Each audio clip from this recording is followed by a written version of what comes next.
tadi abang bilang kan nggak penting atau rekam jejak, maksudnya tim suksesnya jangan terlalu dijungkir balikan ya. Bukan nggak penting, tapi bukan prioritas pertama. Ya penting. Ya ini kita kan coba dikacaukan oleh logika-logika tentang menempatkan skala prioritas. Ada beberapa orang yang katanya juga terkait dengan pelanggaran HAM yang ada di tim sukses Jokowi. Bagi saya itu proses akan membuktikan tentang masing-masing orang. Tapi yang terpenting bukan siapa yang duduk di tim pemenangan, tapi siapa yang dimenangkan dan yang akan duduk pada puncak kekuasaan, yang mampu memegang kewenangan penuh atas sekian ratus ribu tentara dan polisi bersenjata. Itu yang lebih penting kita bicarakan. Itu loh. Bahwa kemudian beberapa orang di tim pemenangan itu tidak disukai track record dan sebagainya, walaupun itu penting, itu bukan prioritas sekarang, itu prioritas nanti. Itu aja. Nah, ini 30 hari ke depan jadi publik seperti isu-isu HAM tidak terlalu memang dari Komnas HAM tidak ada keseriusan, tapi udah segala macam dibicarakan tadi. Jadi 30 hari ke depan strategi dari tim sukses Jokowi JK. Oh, kita door to door.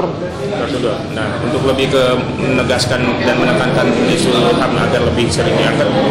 Oh tidak, kalau itu kan dikerjakan oleh teman-teman NGO segala macam ya. Kalau tim pemenangan itu tidak membahas soal HAM. Tim pemenangan itu lebih fokus pada penggalangan, door to door. Itu yang dilakukan dalam 30 hari ke depan. Oke, terakhir kenapa harus Jokowi JK? Orang baik. Gue terlibat di pergerakan kan sudah 20 tahun lebih. Dan ketika ada Jokowi, gue merasa ada harapan buat Indonesia.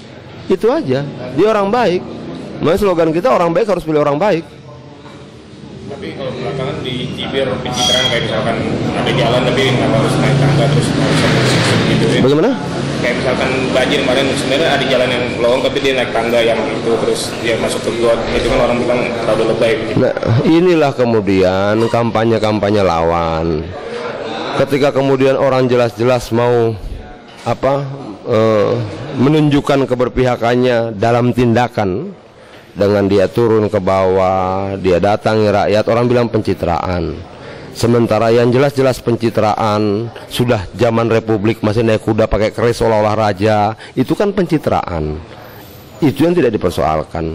Artinya nilai tentang pencitraan juga kan kita sudah berantakan. Mana yang bisa dikatakan pencitraan dan mana yang tidak. Pencitraan itu kan orang sudah bingung. Penceritaan itu kan hidup dalam kepura-puraan, seolah-olah hebat, berwibawa, jago, mantap segala macam, tegas. Caranya bagaimana dia citrakan? Dia naik kuda, pakai keris. Itu pencitraan.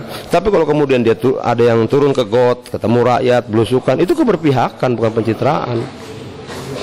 Terakhir Bang, apa upaya untuk agar Prabowo benar-benar dinyatakan memang dia itu pelanggaran? Komnas HAM dan lembaga negara kita yang harus bergerak. Kalau Komnas HAM kan sudah final investigasinya bahwa dia terlibat dalam beberapa kasus pelanggaran HAM. Artinya seperti yang saya sampaikan, itu bukan pernyataan Adian, bukan pernyataan partai, itu hasil investigasi lembaga negara bernama Komnas HAM. Dan untuk mengumpulkan korban-korban itu gimana? Ya, ini nanti ada obrolan lanjutan dengan Kontras dan teman-teman yang lain. Korban harus ketemu.